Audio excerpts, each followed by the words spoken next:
Trainee IAS Pooja Khedkar अब IAS अधिकारी नहीं रही। अपनी अफसरशाही में लगातार लोगों और प्रशासन को परेशान करने वाली पूजा खेड़कर की हिटकरी यूपीएससी ने निकाल दी है। आज इस वीडियो में हम विस्तार से चर्चा करेंगे और उन आरोपों पर बात करेंगे जो पूजा खेड़कर पर लगे हैं। नमस्कार, मैं हूं बॉबी और आप देख रहे हैं एशियन स्काई न्यूज।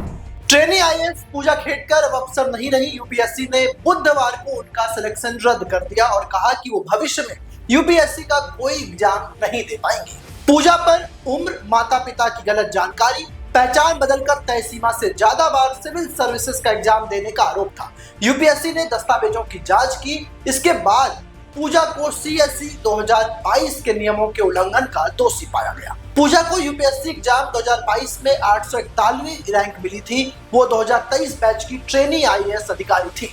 जून 2024 से वो लगातार ट्रेनिंग कर रही थी। यूपीएससी ने बताया कि पूजा को 2 बार समय दिया गया, लेकिन उन्होंने जवाब नहीं दिया।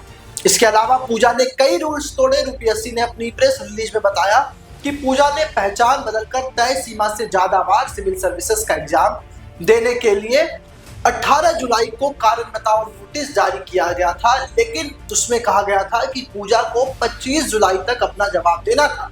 लेकिन समय बीतता गया और पूजा खेड़कर यूपीएससी ऑफिस नहीं पहुंची और ना ही उन्होंने वरीय अधिकारियों को कोई जवाब दिया।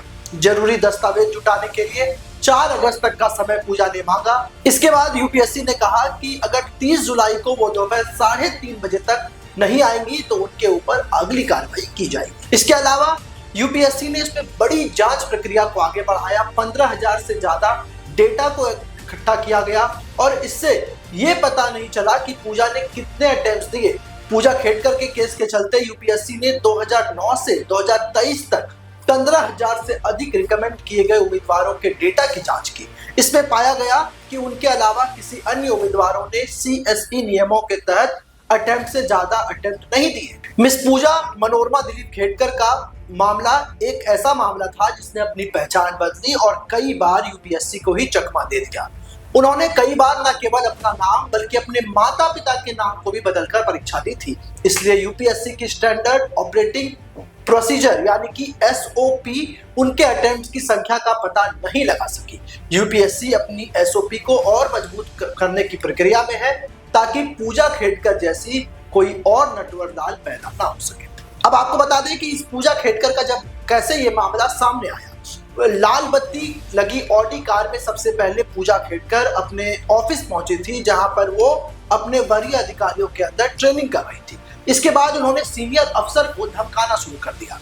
पूजा अपनी पोस्टिंग के दौरान जिस ऑडी कार पर लाल और नीली बत्ती और महाराष्ट्र सरकार का स्टिकर लगाकर घूमती थी, उस पर 26,000 रुपए का जुर्माना भी बकाया है। पूजा अपनी पोस्टिंग के दौरान जिस ऑडी कार में लाल नीली बत्ती पर महाराष्ट्र सरकार का स्टिकर लगाकर बड़े शान से कहती थी कि मैं एक आईएएस अधिकारी हूँ, उस पर 26,000 का जुर्माना पहले से बकाया था। और जब पुलिस ने इसकी जांच प्रक्रिया को आगे बढ़ाया तो ना जाने कितनी परतें खुल गई।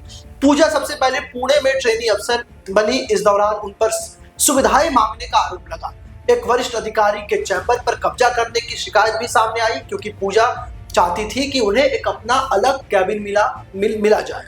वो अपने निजी ऑडी कार में लाल और बत्ती और स्टिकर लगाकर घूमती थी। कहीं भी पार्किंग में वो पैसे नहीं देती थी।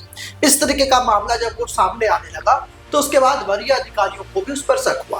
पुणे के डिस्ट्रिक्ट कलेक्टर हैं सुभाष दिवास। उन्होंने सबसे पहले पूजा के खिलाफ शिकायत की थी, जिसके बाद उनका ट्रांसफर करा दिया गया। यानी कि पुणे में इस घटना के बाद यूपीएससी ने एक आईएएस अधिकारी समझकर पूजा खेड़कर को सम्मान दिया। उन्हें कहा कि यदि आपका पुणे में अफसर से विवाद हो रहा है तो हम आपकी पोस्टिंग कहीं और कर देते हैं। और इसके बाद मामले की जांच की गई तो पता चला कि उन्होंने यूपीएससी में सिलेक्शन पाने के लिए फर्जी दस्तावेजों का भी इस्तेमाल किया था। इसके बाद उनके खिलाफ जांच शुरू हुई तो और कई खुलासे होते चले गए। अब हम पूजा खेड़कर से जुड़े वो 10 विवाद आपको बताते हैं जो आपको जानना बेहद जरूरी है। सबसे पहले विवाद तो यही रहा कि अपनी पर्सनल ऑडी कार पर लाल बत्ती लगाई और महाराष्ट्र सरकार का स्टिकर लगाने के बाद लगातार वो सुर्खियों में आ गई, क्योंकि ये एक प्राइवेट कंपनी के नाम पर रजिस्टर्ड कार थी और ऑडी कार से एक आईएएस अफसर का दफ्तर आना कई सवाल खड़े कर रहा था।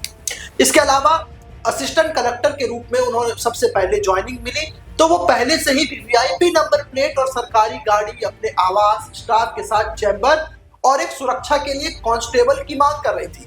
ये सुविधाएं महाराष्ट्र सरकार सिर्फ अपने सीनियर अधिकारियों को देती है। इसके बाद अब उनके पिता भी उनके पूरे घटनाक्रम में शामिल हो गए। उनसे जुड़ा ये तीसरा विवाद ये रहा कि उनके पिता ने बेटी की मांगों को पूरा करने के लिए डिस्ट्रिक्ट कलेक्टर के ऑफिस पर दबाव डाला। पूजा ने सीनियर ऑफिस अजय मोरे के चैम्बर पर कब्जा करने के लिए वहां से उनका नेम प्लेट भी हटा दिया था।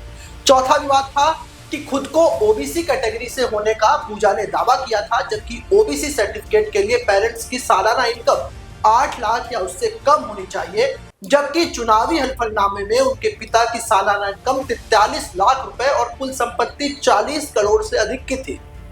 यानी कि छोटी जाति का भी दबाव बनाकर पूजा वहां पर अफसरों को हड़काती थी और कई सुविधाएं मांगती थी। इसके अलावा यूपीएससी को दिए हलफनामे में मानसिक रूप से अपने आप को अक्षम बताया था, यानी कि पूजा अपने आप को पागल बता रही थी और यह भी कह रही थी कि उसे देखने में दिक्कत है। परीक्षा के दौरान उन्होंने विशेष आवास की मांग की थी, लेकिन अब तक 6 बार मेडिकल टेस्ट देने से वो इनकार कर चुकी थी। छठा मामला पूजा से जुड़ा हुआ यह है कि पुणे और अहमदनगर में उनके पास 60 अचल संपत्तियां हैं, जिनकी मार्केट वैल्यू 17 से 22 करोड़ रुपए के बीच है। इनमें से 2 प्रॉपर्टी उनकी मां ने उन्हें गिफ्ट किया और 7 प्रॉपर्टी से हर साल उन्हें 42 लाख रुपए का रेंट भी आता है, जो उन्होंने यूपीएससी से छिपाया। पूजा के ऊपर 7वां आरोप यह है कि कई बार उन्होंने यूपीएससी के अटेम्प्ट दिए, कई बार अपने तो कई बार अपने माता पिता के नाम को बदल दिया। 2019-20 में नाम पूजा दिलीप राव खेड़कर था, तो 2021 और 22 में पूजा मनोरमा दिलीप खेड़कर कर दिया। 2019-20 तक पिता के नाम की स्पेलिंग DILIP थी, जिसे उन्होंने 2021 में बदलकर DEELIP कर दिया। यानी कि किस तरीके से वो पूरी व्यवस्था के साथ खेल गई, इसका अंदाजा आप लगा सकते हैं कि कितना दिमाग उन्होंने लगाया। जो खुद को मानसिक तौर पर पागल कहती थी, उस लड़की ने इस तरीके से यूपीएससी के सिस्टम को हाईजैक करने की कोशिश की कि आप अंदाजा भी नहीं लगा सकते। आमतौर पर यूपीएससी में क्या होता है कि जब आप अटेम्प्ट देते हैं, लेकिन जब आप अपने माता पिता के नाम को बदल देते हैं तो आपका कंडीचर भी बिल्कुल अलग हो जाता है, जो यूपीएससी के डेटा में अलग है। यानी कि दिलीप अगर उनके पिता का नाम है, तो अगर यूपीएससी के अधिकारी DILIP के नाम से उनकी टैगिंग करेंगे तो वो एक अलग कैंडिडेट के पिता के नाम पर तौर होगा। वहीं DEELIP अगर वो लिखेंगे तो वो अलग कैंडिडेट के तौर पर वहां पर दिखेगा। यानी कि किस तरीके से पूजा ने एक IAS बनने के लिए अपने सारे नियमों को ताक पर रख दिया और देश की सबसे कठिन परीक्षा, जिसका सिलेक्शन रेट ही 1% से भी कम है और लाखों की संख्या में लोग इस परीक्षा में शामिल होते हैं, उसी परीक्षा में पूजा खेड़कर ने इतना बड़ा खेल कर दिया। हम 8वें बात करें कि 8वां विवाद पूजा खेड़कर का क्या रहा, तो उन्होंने फर्जी दस्तावेज से 11 बार यूपीएससी परीक्षा देने की बात सामने आई है, जबकि ओबीसी वर्ग को 35 साल तक 9 मौके ही मिलते हैं। वहीं जनरल कैटेगरी के कैंडिडेट को 32 साल की उम्र तक 6 बार परीक्षा देने की अनुमति होती है।